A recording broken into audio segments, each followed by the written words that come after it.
नमस्कार, आदाब, सत श्री अकाल, सुस्वागतम। स्वागत है आप सभी का। और इस वीडियो में हम बात करने वाले हैं अकाउंटिंग टर्मिनोलॉजी के बारे में कि अकाउंटिंग में किन किन टर्म्स का यूज़ किया जाता है, बिजनेस में किन किन टर्म्स का यूज़ किया जाता है। हम आज बात करने वाले हैं मेनली 5 टर्म्स के बारे में। सबसे पहले हम बात करेंगे बिजनेस ट्रांजैक्शन क्या होती है। आफ्टर दैट हम बात करेंगे अकाउंट। उसके बाद हम मेन टर्म्स के बारे में बात करेंगे जो कि कैपिटल, एसेट्स एंड लायबिलिटी हैं। सो गाइज, हम सबसे पहले स्टार्ट करते हैं बिजनेस ट्रांजैक्शन क्या होती हैं। बिजनेस ट्रांजैक्शन ऐसी कोई भी एक्टिविटी जिससे बिजनेस के फाइनेंशियल पोजीशन में चेंज आता है।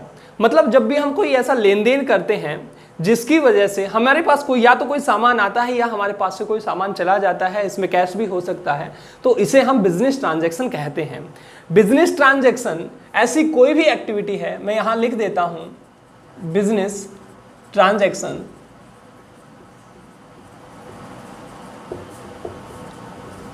any activity that changes the financial position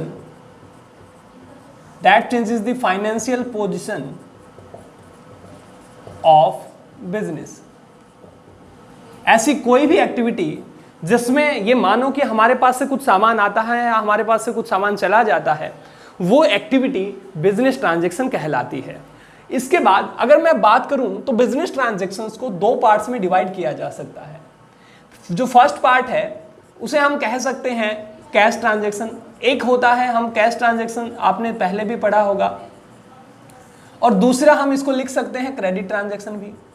इसको हम क्रेडिट ट्रांजैक्शन में भी डिवाइड कर सकते हैं, क्रेडिट ट्रांजैक्शन। कैश ट्रांजैक्शन कौन सी ट्रांजैक्शन होती हैं?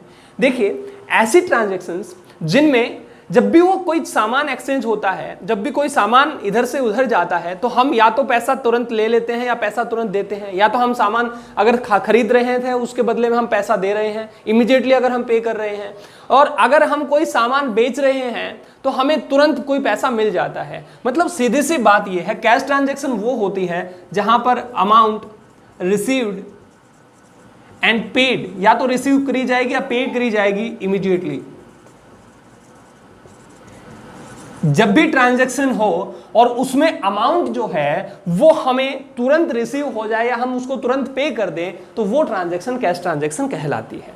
इसके बाद अगर मैं बात करूं क्रेडिट ट्रांजैक्शन की, तो यहां पर हम कैश पे नहीं करते बल्कि हम पे करने के लिए प्रॉमिस करते हैं, प्रॉमिस टू पे लेटर।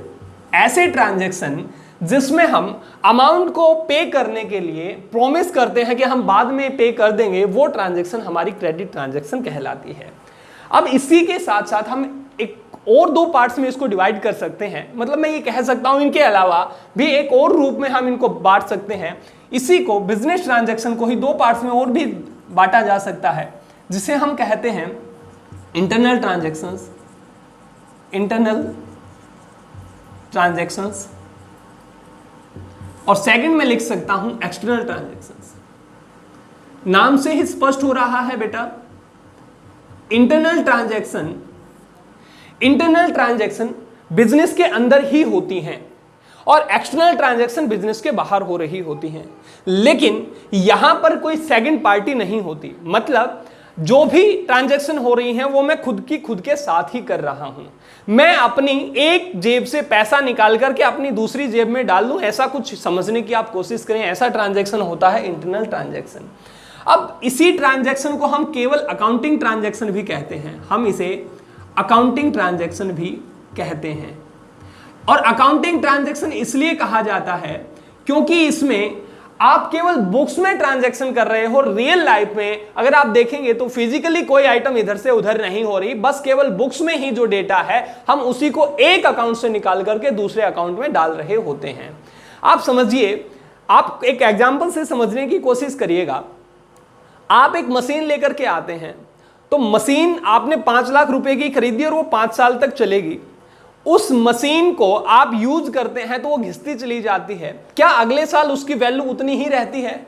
सर, अगले साल उसकी वैल्यू उतनी नहीं रहेगी, वो कुछ घिसेगी। तो मैं उसको मान लिया 5 सालों में डिवाइड कर दूं कि 5 साल में बिल्कुल खत्म हो जाएगी। तो आपने ये देखा कि वो हर साल 1-1 लाख रुपए की घिस रही होगी, खत्म हो रही होगी। तो आपने देखा कि 5 लाख रुपए की जब मैंने खरीदी थी तो 1 साल के बाद उसकी वैल्यू जो है वो 1 लाख रुपए हो गई। लेकिन आपने ये भी समझा कि जब हमने अकाउंट बनाए थे तो अकाउंट में हमने सबसे पहले यही लिखा था कि मशीनरी में खरीद करके लेकर के आया 5 लाख रुपए की, और बैलेंस शीट जब बनाई थी, मतलब हम जब अपनी ये दिखाते हैं कि हमारे पास में एसेट्स कितनी हैं, हमारे पास में चीजें कितनी हैं और उनकी कीमत कितनी है, तो उस टाइम पर प्रॉब्लम आती है कि क्या मैं उसे उतनी ही दिखाऊंगा, सर उतनी नहीं दिखा पाएंगे। तो क्या होगा, हम हर साल उसकी कीमत में से कुछ कीमत जो है वो घटाते चले जाते हैं। जहां पे वो हमने 5 लाख लिखा था, उस साल के लास्ट में हम 1 लाख रुपए और घटा देंगे और वो 1 लाख रुपए वहां से निकाल करके एक और अकाउंट में डाल देंगे जिसका नाम था डेप्रिसिएशन, जिसका नाम होगा डेप्रिसिएशन। मतलब सर कुछ नहीं किया, हमने एक अकाउंट से पैसे निकाले और हमने दूसरे अकाउंट में डाल दिए। हमने 5 लाख रुपए यहां से निकाले, इस अकाउंट में से घटा दिए और वो किसी दूसरे अकाउंट में जोड़ दिए। मेरी बात समझ आ गई होगी।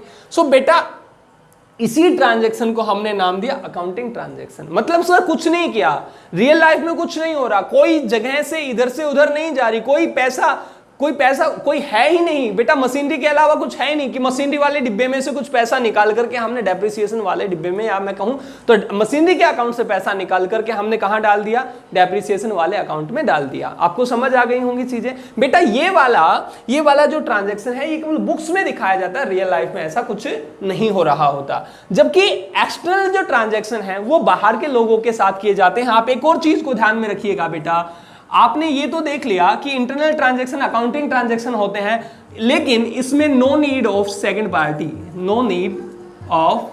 पार्टी, इसमें किसी दूसरी पार्टी की जरूरत नहीं होती, हम अपना ही खुद के साथ में ट्रांजैक्शंस कर रहे हैं। जबकि एक्सटर्नल ट्रांजैक्शन की अगर मैं बात करूं तो एक्सटर्नल ट्रांजैक्शन को हम बिजनेस ट्रांजैक्शन भी कहते हैं, जिसमें कोई सामान या कैश इधर से उधर हो रहा होता है, बिजनेस ट्रांजैक्शन, और इसमें सेकंड पार्टी की जरूरत होती है। सो गाइज अभी हमने बात करी कि बिजनेस ट्रांजैक्शन क्या होता है, उसको हम 2 पार्ट्स में बांट सकते हैं, कैश ट्रांजैक्शन और क्रेडिट ट्रांजैक्शन, और इसके अलावा हम उसको इंटरनल ट्रांजैक्शन और एक्सटर्नल ट्रांजैक्शन में भी बांट सकते हैं। अब हम बात करने वाले हैं हमारी सेकंड टर्म के बारे में, जो थी अकाउंट। अकाउंट कुछ और नहीं, जो कि हमने फर्स्ट वीडियो में जब पढ़ा था कि हम क्लासीफाइंग करते हैं ट्रांजैक्शंस को, और लेजर के अंदर हम कुछ अकाउंट ओपन कर लेते हैं, तो मैंने वहां भी इस टर्म को डिफाइन किया था। तो अकाउंट क्या होता है, जब किसी एक आदमी से रिलेटेड, किसी आइटम से रिलेटेड या किसी एक्सपेंस या इनकम से रिलेटेड ट्रांजैक्शंस को एक ही जगह पर इकट्ठा करके लिख दिया जाता है। जैसे मैं अगर बात करूं कि राम से रिलेटेड सभी ट्रांजैक्शन को इकट्ठा मैं कर लूं और किसी एक जगह पर अगर मैं लिख देता हूं तो वो जगह अकाउंट कहलाती है। सेम उसी तरीके से श्याम से रिलेटेड जो भी ट्रांजैक्शन हो रही होंगी उनको मैं एक ही जगह पर इकट्ठा कर लेता हूं, जिसे मैं श्याम अकाउंट का नाम दे सकता हूं। सेम इसी तरीके से कोई आइटम है, मान लिया मैंने फर्नीचर कोई खरीदा है, जैसे अभी अभी मैंने बात करी थी कि हमने मशीनरी खरीदी थी, तो मशीनरी में से कुछ पैसा घटता जाता है, तो उससे रिलेटेड जितने भी हमारे ट्रांजैक्शन हो रहे हैं, मशीनरी से रिलेटेड जितने भी ट्रांजैक्शन हो रहे हैं, हम कुछ सामान लेकर के आ रहे हैं, कुछ मशीनरी बेच रहे हैं, तो ऐसे ट्रांजैक्शन को हम अगर एक ही जगह पर इकट्ठा करके लिख ले तो हम उसे मशीनरी अकाउंट का नाम दे सकते हैं। मेरे ख्याल से ये वाली बात आपको बहुत अच्छे से समझ आ गई होगी। अब अकाउंट को देखिएगा बेटा, अकाउंट को जब भी बनाया जाता है तो वो हमेशा ही टी शेप में बनाया जाता है, टी शेप में बनाया जाता है, और इसमें 2 साइड बनाई जाती हैं। मतलब ये टी शेप थी हमारी, टी टाइप का अकाउंट हमारा बनाया जाता है हमेशा ही। इसमें यहां पर अमाउंट लिखी जाती है और यहां पर भी अमाउंट लिखी जाती है। यहां पर पर्टिकुलर्स जो हमारे एक तरीके से मैं ये कह सकता हूं कि डिस्क्रिप्शंस होता है कि हमने ये पैसा कहां लिया है या कहां दिया है, दोनों ही पर्टिकुलर्स में कुछ ऐसा ही लिखा जाता है, और कितना दिया है वो अमाउंट लिखी जाती है। ये अकाउंट का हमारा एक फॉर्मेट होता है। अब अगर मैं जैसे यहां लिख देता हूं राम अकाउंट, राम का अकाउंट, लेकिन एक और बात अगर मैं बता दूं तो इसकी ये वाली जो साइड है इसको हम डेबिट साइड बोलते हैं, जबकि इस वाली साइड को हम क्रेडिट साइड बोलते हैं। ये वाली जो साइड है ये डेबिट साइड, ये वाली साइड ये क्रेडिट साइड। और डेबिट और क्रेडिट बेटा समझिएगा, डेबिट और क्रेडिट के बारे में भी आप लोगों को बता देता हूं, क्योंकि आप 12th में हो जाते हो, जब आप बीकॉम लेवल पर या ग्रेजुएशन में आप चले जाते हो या आप एमबीए वगैरह कर रहे होते हो, तो कुछ बच्चे होते हैं जो ये पूछते हैं कि सर डेबिट जो है वो क्या होता है, डेबिट और क्रेडिट, और इनकी एब्रिविएशन जो है, इनका जो संक्षिप्त रूप है, इनका जो छोटा रूप है, वो DR लिखा जाता है और CR लिखा जाता है। लेकिन ऐसा क्यों होता है? क्योंकि क्रेडिट में तो R आता है, लेकिन डेबिट में कहीं पर भी R नहीं है, और फिर भी हम DR लिखते हैं। इसकी वजह क्या है? देखिए, इसकी वजह साफ स्पष्ट है बेटा। जब भी अकाउंटिंग का आविष्कार हुआ था, या मैं ये कह दूं कि डबल एंट्री सिस्टम का आविष्कार हुआ था, या जब भी ये शुरू हुई थी, इसके जो फादर थे डबल एंट्री सिस्टम के, वो थे पाशोली, लुका पाशोली जो थे, उन्होंने अपनी भाषा में इन चीजों को डिफाइन किया था, और उन्होंने लेटिन वर्ड यूज करे थे। मतलब जो उनकी भाषा थी वो एक तरीके से लेटिन थी, तो उस लेटिन में उन्होंने डेबिट की जगह पे वर्ड यूज करा था डेबर, DEBERE, डेबर, और क्रेडिट की जगह पर यूज करा था CREDERE, क्रेडर। डेबर और क्रेडिट वर्ड का जो है उसने यूज करा था। आज से लगभग 500-600 साल पहले की वे बातें हैं। लेकिन जब ये चीजें चेंजेज हुई, मतलब उस भाषा से निकल करके ये वर्ल्ड वाइड फैली, तो उस टाइम पर इसका अंग्रेजी में अनुवाद हुआ, और अंग्रेजी में इन वर्ड्स को हमने नाम दिया डेबिट और क्रेडिट, डेबिट और क्रेडिट। और इस डेबिट को हमने जो छोटा रूप दिया वो इसी से बनाया, DR, और क्रेडिट को जो छोटा रूप दिया वो हमने क्रेडिट से बनाया, जिसको हमने लिख दिया CR।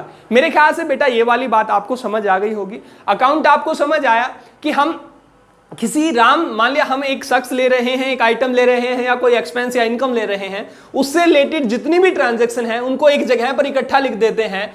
राम से अगर पैसे लेने हैं, मान लिया इस साइड लिख दिए, राम को पैसे देने हैं इस साइड लिख दिए। इस तरीके से जो हमने जगह बनाई, जो फॉर्मेट बनाया, उसे हमने क्या कहा बेटा? राम का अकाउंट कहा। मेरे ख्याल से ये वाली बात भी आपको बहुत अच्छे से समझ आ गई होगी। अब हम बात करने वाले हैं हमारी नेक्स्ट टर्म के बारे में, जो कि है एसेट्स। अब हम एसेट्स के बारे में बात करने वाले हैं। सो गाइज देखिए, एसेट्स क्या होती हैं?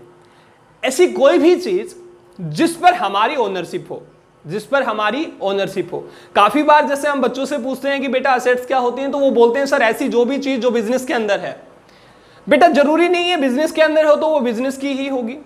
मान लो अगर आप घर में रहते हैं और आप पड़ोसी की साइकिल अपने घर में ला करके थोड़ी देर के लिए खड़ा कर लेते हैं, तो उसके ऊपर आपकी ओनरशिप थोड़े है, उसके ऊपर आपकी ओनरशिप नहीं है, मतलब वो आपकी चीज नहीं है, इसका मतलब वो आपके एसेट्स नहीं है। तो एसेट्स समझने के लिए कुछ चीजों को समझना जरूरी है। एसेट्स समझने के लिए सबसे पहले जो चीज होगी वो ये होगी कि कोई भी ऐसी चीज जिसके ऊपर हमारी ओनरशिप हो। First thing is ownership. ऐसी कोई भी चीज जिसके ऊपर हमारी ओनरशिप हो, मतलब जो हमारे पोजेशन में हो, ऐसी कोई भी आइटम। प्लस हम ये भी कह सकते हैं इसके अलावा भी ऑज टू अदर, माफ कीजिएगा, ऑज फ्रॉम अदर। ऐसी कोई भी रकम जो हमने दूसरों से लेनी हो, वो भी हमारी एसेट्स कहलाती है। दो ही चीजें ध्यान रखना बेटा, ऐसा कोई भी सामान जिसके ऊपर हमारा हक हो, प्लस जो भी हमने दूसरों से लेना है। हमने, जैसे मैं बात करूं, हमने कुछ सामान, बिजनेस का कुछ सामान था जो हमने बेच दिया, उसने पैसे हमें अभी तक नहीं दिए हैं, वो फ्यूचर में हमने लेने हैं, वो सामान हमारा क्या, या वो रकम जो होगी वो भी हमारी क्या कहलाएगी? एसेट्स कहलाएगी। तो एसेट्स में हम दो चीजों का ध्यान रखते हैं। अब इसके बाद और भी अगर मैं बात करूं तो एसेट्स में ऑनरशिप तो है, लेकिन इसके बाद भी अगर मैं बात करूं तो दो तीन चीजें और भी हैं। पहली चीज कि एसेट्स जब भी होंगी तो वो एक वैल्यूएबल आइटम होगी बेटा, वैल्यूएबल आइटम होगी। अब ऐसी तो चीज है जो जिसके ऊपर आपका हक है, आपके बिजनेस में है, लेकिन उसकी कोई भी वैल्यू नहीं है, उसकी वैल्यू जो है वो जीरो है, उसकी कोई भी या मैं ये कहूं कि उसका कोई भी एमआरपी नहीं है या उसका कोई भी रेट नहीं है, वो जीरो वैल्यू की है, तो वो हमारी एसेट्स नहीं कहलाएगी, उसकी कोई वैल्यू ही नहीं है, वो एसेट्स नहीं कहलाएगी। इसके बाद बेटा नंबर 2 है, हमने बात कर ली किसकी? ऑनरशिप की। तो दो चीजें जो है वो बिजनेस में हमने एसेट्स के ऊपर ध्यान रखनी है। पहली चीज हमारी खुद की होनी चाहिए, खुद की भी है तो सर हमें यह ध्यान रखना है कि वो वैल्यूएबल हो। अब इसके बाद अगर मैं बात करूं एसेट्स को बांटने की, तो एसेट्स को कितने भागों में बांटा जा सकता है? एसेट्स को बेटा दो पार्ट्स में डिवाइड किया जा सकता है। टाइम के बेस पर एसेट्स को हम दो पार्ट्स में डिवाइड करते हैं। The first thing is, the first part is non-current assets, non-current assets, and second is current assets, current assets, बेटा नॉन करंट एसेट्स कौन सी होती हैं? जो हमने ली है लेकिन लेने का पर्पज जो है वो उनको बेचना नहीं है, बल्कि वो फैसिलिटेट करती हैं हमारे ऑपरेशंस में, हमारे काम में, हमारे काम जो हो रहे हैं उनमें वो मदद करती हैं। वो इसलिए नहीं खरीदी कि हम उनको बेच देंगे। जैसे हमने बिजनेस के लिए कोई ट्रैक्टर खरीदा, हमने बिजनेस के लिए कोई गाड़ी खरीदी, हमने बिजनेस के लिए कोई मशीनरी खरीदी। अब मशीनरी जो खरीदी है वो इसलिए नहीं खरीदी कि बेटा हम उनको बेच दें, बल्कि इसलिए खरीदी है ताकि उनसे हम सामान बनाएं। तो यहां पे मैं कह सकता हूं held not for the purpose of resale but to facilitate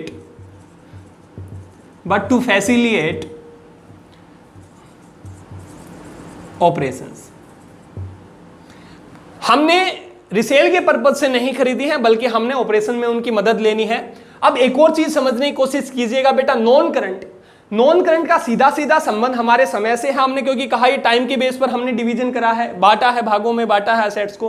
तो नॉन करंट एसेट्स जो होती है वो हमेशा ही वो एक अकाउंटिंग पीरियड से ज्यादा टाइम के लिए खरीदी गई है। मतलब सर 12 महीने, अकाउंटिंग पीरियड मींस बेटा मेरे 12 महीने, हमने 12 महीने से ज्यादा के लिए वो खरीदी हुई है, हम 12 महीने से पहले उसको नहीं बेचेंगे। करंट एसेट्स में कुछ ऐसा होता है वो हमने रिसेल के पर्पज से खरीदी होती हैं बेटा, हेल्ड फॉर रिसेल। वो हमने इसलिए खरीदी ताकि हम उनको रिसेल कर सकें। या मैं ये भी कह सकता हूं कि इसको हम convert it in cash with in a short period. हम कैश में कन्वर्ट कर दे रहे हैं, कैश में कन्वर्ट कर देते हैं और एक शॉर्ट पीरियड में ही। ऐसी सभी आइटम्स को हम क्या कहते हैं? करंट एसेट्स कहते हैं। मैंने यहां पर आप लोगों को एग्जांपल दे दिए थे बेटा, आपके बिजनेस में कोई भी ऐसी चीज जो लंबे टाइम तक आपने खरीदी थी, मैं यहां पे लिख सकता हूं नॉन करंट एसेट्स में मैं लिख सकता हूं बेटा लैंड एंड बिल्डिंग। मैं लिख सकता हूं फर्नीचर बिजनेस के लिए, नंबर 1। नंबर 2, इसके अलावा मैं लिख सकता हूं कोई भी मोटर व्हीकल। इसके बाद नंबर 4, तो कुछ ऐसे आइटम हैं बेटा, लैंड एंड बिल्डिंग है, यहां पे मैं प्लांट एंड मशीनरी भी लिख सकता हूं, प्लांट एंड मशीनरी। सो अब देखिए बेटा, प्लांट एंड मशीनरी, प्लांट क्या होता है, मशीनरी तो आपको समझ आ गई होगी बेटा। जहां पर बहुत सारी मशीनरी को इकट्ठा किया जाता है उस जगह को हम प्लांट बोलते हैं। सो प्लांट एंड मशीनरी भी जो है वो हमारी नॉन करंट एसेट्स हैं। हमारा इन सभी चीजों पर हमारा ओनरशिप भी है, इनकी कोई ना कोई वैल्यू भी है, और इनको हमने बेटा रिसेल के पर्पज से नहीं खरीदा है, बल्कि हम इनको यूज करेंगे नई चीजें बनाने में। और ये इसके अलावा अगर मैं बात करूं यहाँ पे करंट एसेट्स पे अगर मैं आ जाता हूं, तो करंट एसेट्स में किन किन को शामिल किया जा सकता है? सबसे पहले ही मैं बात कर लेता हूं बेटा, देखिए या तो वो कैश में पहले ही हो या कैश में वो कन्वर्ट कर दी गई हो with in a short period. बेटा शॉर्ट पीरियड का यहां मतलब है 12 महीने के अंदर अंदर। तो मैं सबसे पहले ही कैश ले लेता हूं, इसके बाद में बात कर लेता हूं बेटा डेटर्स, इसके बाद में बात करता हूं डेटर्स। लेकिन आपको ये नहीं पता कि डेटर्स क्या होते हैं। अब डेटर्स का मतलब होता है जिनसे हमने पैसे लेने हैं, जिनसे भी हमने पैसे लेने हैं वो हमारे डेटर होते हैं। और मतलब डेटर जिनको हमने सामान बेचा होगा। आप समझने की कोशिश करें, आप कहेंगे कि सर कुछ आदमी तो ऐसे होते हैं जो 1 साल के बाद पे करेंगे, तो उनका क्या, उनको भी डेटर ही बोलेंगे, क्योंकि आपने तो फिर यहां पे लिखा करंट एसेट्स और डेटर आपने लिखा है करंट एसेट्स के अंदर, तो क्या उनको डेटर नहीं बोलेंगे जो 1 साल के बाद देंगे? बेटा ऐसा नहीं है। आप समझने की कोशिश करें, हम जब भी सामान बेचते हैं तो वो इस पर्पज के साथ नहीं बेचते कि हमें ज्यादा लंबे टाइम के बाद पेमेंट करेगा। क्योंकि ऐसा अगर हुआ, मान लिया हमने 80% माल जो है वो क्रेडिट में बेच दिया, उधार में बेच दिया, तो जिनको हमने उधार में बेचा है वो हमारे डेटर कहलाए। इतनी बात क्लियर हो गई। अब अगर वो 3-3 महीने 4-4 महीने के बाद देंगे तो ये तो हमारे लिए बहुत सही है। लेकिन अगर वो 1-1 साल लगाने लग जाएं तो बेटा हमने पहले पूंजी तो लगाई थी, हमने पैसा लगाया था, उसका हमने सामान खरीद लिया और वो सामान खरीद करके हमने उधार में दे दिया और 1 साल के बाद उनके पास पैसे मिलेंगे, तो भैया हम सामान बनाएंगे कैसे? क्योंकि हमारे पास तो अब पैसा रहा नहीं, हमने जितना पैसा था वो सारा पैसा लगा दिया गुड्स में, सामान में, और वो सामान भी बेच दिया और अब भी उससे पैसे नहीं आए हैं। तो डेटर जो है वो डेटर हमेशा ही क्या होंगे बेटा? करंट एसेट्स के अंदर आएंगे। अब इसके बाद और भी होता है जिसको हम कहते हैं बिल्स रिसीवेबल।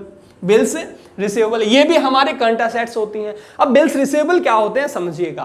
देखिए, जब भी हमने सामान उधार में दिया है तो हम उसके साथ एक पर्ची भेजते हैं, किसके पास बेटा? डेटर के पास। और सामान जैसे उधार में देंगे, पर्ची पे लिख देंगे कि भैया ये जो है ये तुम 3 महीने के बाद मुझे लौटा देना, 1 महीने के बाद लौटा देना, 2 महीने के बाद लौटा देना। वो उस पे सिग्नेचर करके उस बिल को वापस हमारे पास भेज देता है। ये बिल हमारे लिए बिल्स रिसीवेबल होगा। बिल्स रिसीवेबल मतलब ये बिल है और इससे हम क्या करेंगे बेटा? पैसे इन फ्यूचर रिसीव करेंगे। जितना भी उसने टाइम पीरियड मांगा हाथ जोड़ के कि लाला जी हमें 2 महीने का मोहलत दे दीजिए, 1 महीने की मोहलत हमें दे दीजिए, हम 1 महीने के बाद हम आपको पेमेंट कर देंगे, और उसने सिग्नेचर कर दिए, तो वही हमारा क्या है बेटा? बिल्स रिसीवेबल होगा। मेरे ख्याल से ये वाली बात आपको अच्छे से समझ आ गई होगी। क्लियर बेटा? अब इसी को हमने क्या कहा? Current assets. अब बिल्स रिसीवेबल में भी एक और चीज और देख लीजिए बेटा। देखिए, आपने ये कहा था इस चीज के ऊपर हमारी ओनरशिप होगी, और मैंने ये भी कहा था कि आपने जो दूसरों से इन फ्यूचर लेना है, हमें इन फ्यूचर उससे लाभ भी हो जाए। हमें हमारी कोई भी ऐसी चीज जिससे इन फ्यूचर हमें लाभ होगा, वो हमारी एसेट्स होती है। क्लियर हो गई मेरे ख्याल से बेटा? इतनी सी बात आपको बहुत अच्छे से क्लियर हो गई होंगी। अब आगे अगर मैं बात करूं नॉन करंट एसेट्स की, तो नॉन करंट एसेट्स को हम और भी 2 पार्ट्स में बांट सकते हैं। नॉन करंट एसेट्स को हम और भी 2 पार्ट में बांट सकते हैं, और वो 2 पार्ट हैं टेंजिबल और इंटेंजिबल। बेटा, टेंजिबल पार्ट, या हम कह सकते हैं tangible assets, tangible assets and intangible assets. Tangible assets, देखिए टेंजिबल एसेट्स क्या होंगी? ऐसी कोई भी आइटम या ऐसा कोई भी हमारा एसेट्स जिसको हम ना तो देख सकते हैं और ना ही छू सकते हैं, वो होगा हमारा इंटेंजिबल। और जिसको देख सके और छू सके, मतलब जिसकी फिजिकल अपीयरेंस है, वो होगा हमारा टेंजिबल एसेट्स। बेटा, इसको हम देख भी सकते हैं और छू भी सकते हैं। ऐसी कोई भी फिजिकल आइटम, जैसे मैंने जितने भी नाम लिखे बेटा, लैंड एंड बिल्डिंग लिखा, मशीनरी लिखा, फर्नीचर लिखा, मोटर व्हीकल लिखा, ये सारे हमारे टेंजिबल एसेट्स हैं, क्योंकि हम इनको देख भी सकते हैं। That can be touch and seen also. जिनको हम देख भी सकते हैं, देखा भी इनको जा सकता है और इनको छुआ भी जा सकता है। जबकि अगर इंटेंजिबल एसेट्स की बात करूं, तो इंटेंजिबल एसेट्स ऐसी एसेट्स हैं जिनको ना देखा जा सके ना छुआ जा सके। सर, ऐसी कौन सी एसेट्स होंगी? बेटा, आपने 10th क्लास तक कंप्यूटर बड़े अच्छे से पढ़ा होगा, और आपने ये भी पढ़ा होगा कि सॉफ्टवेयर जो होता है, वो सॉफ्टवेयर जिसे हम ना तो देख सकते हैं, कंप्यूटर के अंदर होता है, इसे हम नहीं देख सकते। प्रोग्राम होता है, प्रोग्राम को हम नहीं देख सकते अंदर, तो उसे हमने यहां पर बेटा इंटेंजिबल एसेट्स माना। लेकिन ये सॉफ्टवेयर हमारा खुद का बनवाया हुआ है। सर, हमारा खुद का बनवाया, हमने उस पर पैसे लगाए हुए हैं, वो वाला सॉफ्टवेयर हमारा होगा, और हम इसे लिख सकते हैं सॉफ्टवेयर। इसे हम इंटेंजिबल एसेट्स में लिख सकते हैं। इसके बाद अगर मैं बात करूं बेटा, आप किसी भी शहर में रहते हो, चाहे लखनऊ रहते हो, हैदराबाद रहते हो, हैदराबाद में किसी एक की बिरयानी बहुत अच्छे से आपने सुना होगा, हैदराबाद की बिरयानी बहुत पसंद है, उनकी प्रसिद्धि है। आपने आस पड़ोस भी देखा होगा बेटा, अपने आस पड़ोस में आपके कस्बे में, आपके शहर में कोई एक आदमी, एक ऐसा शख्स या एक ऐसा बिजनेस होता है जिसका नाम बहुत होता है, ठीक है, तो वो उस बिजनेस की गुडविल है, वो उस बिजनेस की गुडविल है। मतलब समझिए, जो भी प्रसिद्धि, जो भी नाम किसी भी बिजनेस का है, वो उस बिजनेस की क्या है? गुडविल। उस प्रसिद्धि को हम क्या कहते हैं? गुडविल। और वही गुडविल बेटा हमारी इंटेंजिबल एसेट्स होती है, वही गुडविल हमारी इंटेंजिबल एसेट्स होती हैं। सर, अब ये समझ नहीं आया होगा, सर इसको एसेट्स क्यों माना? देखिए, हमने एसेट्स में आपको बताया था कि ऐसी कोई भी आइटम जिससे हमें फ्यूचर में लाभ मिले, ऐसी कोई भी आइटम बेटा जिससे हमें फ्यूचर में, जिसको हम जैसे कैश में कन्वर्ट कर देंगे या उससे हमें फ्यूचर में लाभ होने वाला है, तो वो हमारी क्या कहलाएगी? एसेट्स कहलाएगी। अब गुडविल है बेटा, हमारा नाम है, हमारा खुद का है, किसी आदमी का है और किसी के बिजनेस का थोड़े है। तो हम अपने खुद के नाम से आगे फ्यूचर में क्या लाभ लेंगे? हमारे खुद के नाम बेटा, जितना पुराना बिजनेस होता जाएगा, हमारे पास में दूसरे बिजनेस के अपेक्षा हमारे पास में ज्यादा ग्राहक आएंगे। तो यही क्या है, यही हमारे पास में लाभ है। और इसीलिए हमने क्या कहा बेटा, गुडविल को हमने इंटेंजिबल एसेट्स में इंक्लूड किया है। मेरे ख्याल से अच्छी तरीके से आपको समझ आ गई होंगी बेटा। ऐसा कोई भी बिजनेस जिसका बहुत ही नाम होता है, जिसकी प्रसिद्धि होती है, उस प्रसिद्धि को ही हमने क्या कहा है, गुडविल कहा है। और ये गुडविल ना तो देखी जा सकती है और ना ही इसको छुआ जा सकता है, बस इसको महसूस करने की आप बात कर सकते हैं। आप समझ सकते हैं, जब आपको दूसरे बिजनेस से ज्यादा लाभ होने लग जाए, मार्केट में जो लाभ हो रहा है सब दुकानों को, आप 10 दुकानें हैं, 10 दुकानों को बराबर बराबर लाभ हो रहा है और आपकी 11वीं दुकान है और आप भी सेम उन जैसा ही जो है बिजनेस कर रहे हैं, लेकिन आपको उन 10 दुकानों से ज्यादा का प्रॉफिट हो रहा है, तो उनसे जितना ज्यादा आपको प्रॉफिट हो रहा है वही आपको क्या है, वही आपका बेटा गुडविल है, वही आपकी एक प्रसिद्धि है, वही आपका क्या है बेटा, करंट या इंटेंजिबल एसेट्स है। मेरे ख्याल से आपको समझ आ गया होगा। अब इसके बाद हम बात कर सकते हैं बेटा कॉपीराइट्स। आपने पढ़ा होगा कॉपीराइट्स। कॉपीराइट्स क्या होता है, लिखने का अधिकार। ये ऐसा अधिकार है बेटा, अधिकारों को क्या देखोगे आप, अधिकार देख थोड़ी जा सकते हैं, अधिकार तो महसूस करे जाएंगे। तो ये राइट्स हैं आपके कॉपी करने के, मतलब आप लिखने के जो राइट्स हैं वो केवल आपके पास हैं सर। आप इनके अलावा कोई और आपके कंटेंट को ना चुरा सकता है ना लिख सकता है। ये कंटेंट ही आपका हुआ। जैसा आप कोई भी अगर आप बुक लेते हैं तो उसके सामने आपने देखा होगा कुछ इस तरीके से साइन होता है सी, वो कॉपीराइट है और ये पब्लिशर के पास है, जिसने भी ये बुक छपवाई है बेटा उसी का अधिकार है इसको छापने का। इसके अलावा इनके कंटेंट को कोई चोरी नहीं कर सकता, ना ही कोई जिरोक्स कर सकता है। इसके बाद में बात करता हूं पेटेंट्स, और लिखा होता है बेटा बुक्स में आएंगे, आगे ये सारी चीजें आएंगी। पेटेंट्स, तो पेटेंट्स क्या होता है, देखिए जैसे ही हमने कोई इन्वेंशन करी, हमने कोई खोज करी, तो उसका हम राइट ले लेते हैं कि हम इसका डिजाइन हम तैयार करेंगे। हमने कोई चीज बनाई, उसका डिजाइन हमारे पास में है, तो उस डिजाइन को कोई और यूज ना कर सके, उस फॉर्मूले को कोई और यूज ना कर सके, उसके लिए हम सरकार से कुछ अधिकार ले लेते हैं, पैसे,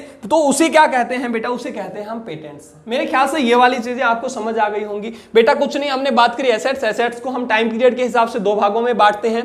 पहला है non current assets, non current assets, उसके बाद टेंजिबल एसेट्स और इंटेंजिबल एसेट्स। और अब हमने बात करी करंट एसेट्स, तो करंट एसेट्स को ही हम 2 नामों से और भी जानते हैं। इसी को हम कहते हैं बेटा शॉर्ट लिव्ड एसेट्स।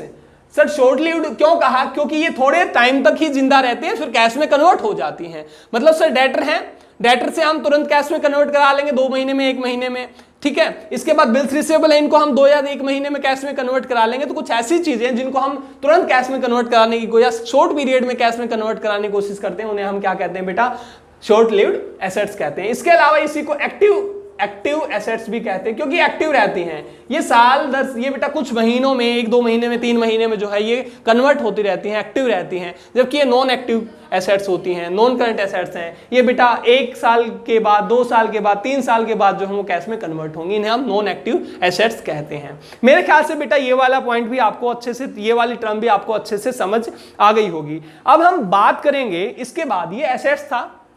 एसेट्स के बाद हम बात करने वाले हैं अपनी नेक्स्ट टर्म के बारे में, और हमारी जो नेक्स्ट टर्म है वो है लायबिलिटी। वो है लायबिलिटी कि लायबिलिटी क्या होती है। देखिए बेटा, लायबिलिटी कुछ और नहीं बल्कि वो वाला पैसा है या वो वाला सामान है जो हमने किसी दूसरे को देना है, जो कि हमारा नहीं है, जिसके ऊपर हमारी ओनरशिप नहीं है। हमने किसी और को वो देना है, किसी और को पे करना है। इसमें वो वाली रकम भी शामिल है जो किसी और की है, हमने ली हुई है। तो मेरे ख्याल से ये वाली चीज आ गई होगी आपको समझ। ओज टू अदर, अमाउंट ओज टू अदर, ऐसी अमाउंट जो हमने किसी दूसरे को देनी है वो हमारी लायबिलिटी कहलाती है। अब अगर मैं यहां पे बात करूं तो इसको भी 2 पार्ट्स में हम बांट सकते हैं। इस लायबिलिटी को भी हम 2 पार्ट्स में डिवाइड कर सकते हैं।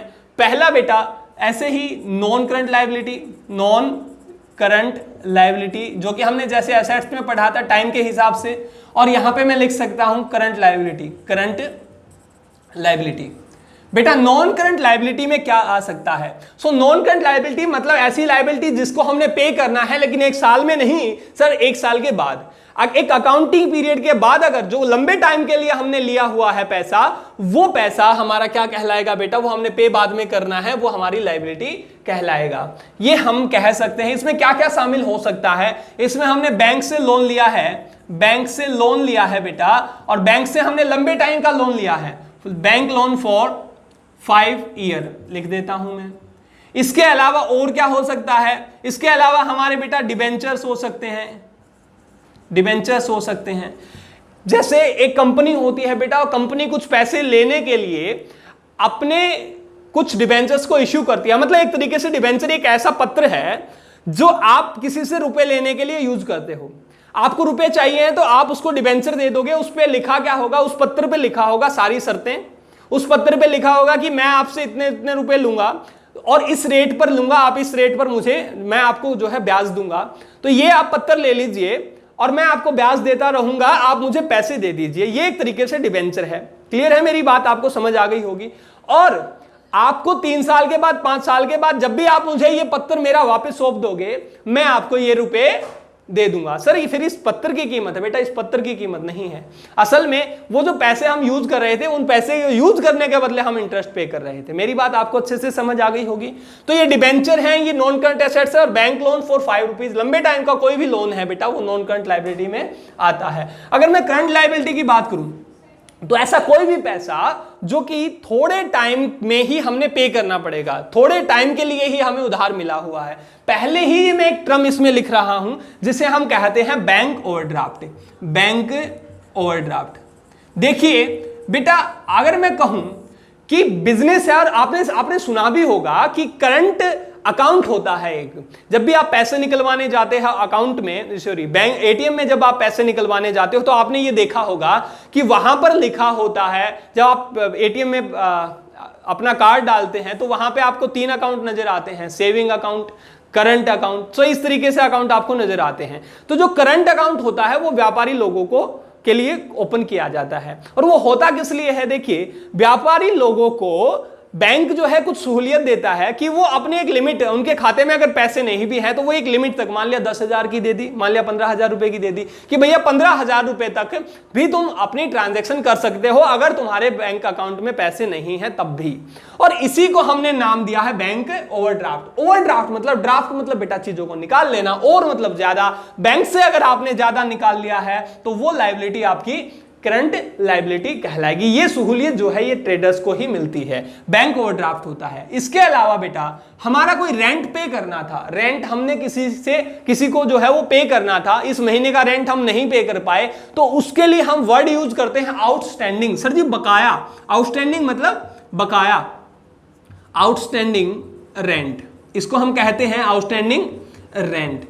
तो ऐसा कोई भी थोड़े टाइम के लिए, देखो रेंट जो पे करना है वो थोड़े टाइम के बाद ही पे करना है, वो ड्यू हो जाता है, दे हो जाता है, ठीक है। तो जब भी हमने नहीं दिया है तो वो आउटस्टैंडिंग रेंट है, ये हमारी करंट लायबिलिटी कहलाती है, ठीक है। इतनी सी बात आपको समझ। तो ऐसी बहुत सारी जो है वो एग्जांपल होते हैं, अभी आप इन्हीं एग्जांपल्स को ध्यान में रखिएगा। आपको बस इतना सा समझ जाना चाहिए कि लायबिलिटी जो होती है वो ये होती है कि आपको अमाउंट किसी को देनी हो, जब वो ड्यू हो जाती है, जब वो देनी होती है तो उसी को हम क्या कहते हैं बेटा, हम कहते हैं लायबिलिटी। और इसको 2 पार्ट्स में बांटा गया है, एक नॉन करंट लायबिलिटी और एक करंट लायबिलिटी। अब इसके बाद अगर मैं बात करूं तो एक हमारी एक और टर्म जो बचती है वो होती है हमारी कैपिटल। कैपिटल के बारे में भी हमने बात करनी। कैपिटल होती क्या है? देखिए, जब भी आप बिजनेस शुरू करते हैं तो बिजनेस शुरू करने पर आप कुछ सामान या बिजनेस में लगाते हैं, आप कुछ सामान भी इकट्ठा करते हैं, आप कुछ पैसे भी बिजनेस में लगाते हो। तो ऐसी कोई भी आइटम जो आपने बिजनेस में लगाई, या ऐसा कोई भी कितना भी कैश जो आपने बिजनेस में लगाया, वो सारी की सारी आइटम और वो सारा कैश आपका क्या कहलाता है? कैपिटल कहलाता है। कैपिटल के अंदर हम किसको इंक्लूड करेंगे बेटा? Any item plus cash invested in business, invested in business. लेकिन सर किसने इन्वेस्ट किया होगा? Invested in business by owner, मालिक ने जितना भी सामान, आइटम या जितना भी कैश जो है वो बिजनेस में इन्वेस्ट किया, उसे हमने नाम दिया कैपिटल, उसे हम पूंजी कहते हैं हिंदी में। सर पूंजी का मतलब पैसे से नहीं है खाली, कैपिटल का मतलब जो है वो पैसे के अलावा हमने जो सामान भी अगर बिजनेस में लगाया है तो उस सामान की कीमत भी जो होगी वो हमारी कैपिटल कहलाएगी। सो गाइस, मैं उम्मीद करता हूं ये टर्म आपको बहुत अच्छे से समझ आ गई होंगी सभी।